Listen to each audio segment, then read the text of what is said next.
Let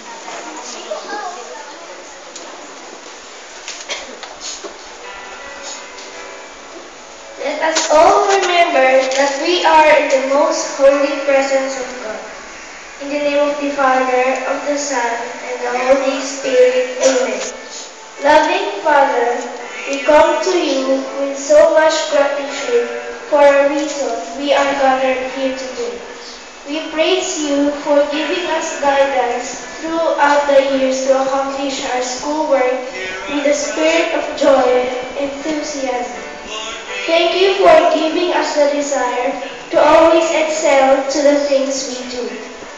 Moreover, we are grateful to you for providing us with opportunities to work together, to encourage each other towards being the best version of ourselves, towards going further, reaching higher. Finally, thank you for the strength to make our families proud, our teachers fulfilled, and you so much more glorified. In the name of the Father, and the Son, and the Holy Spirit. Amen.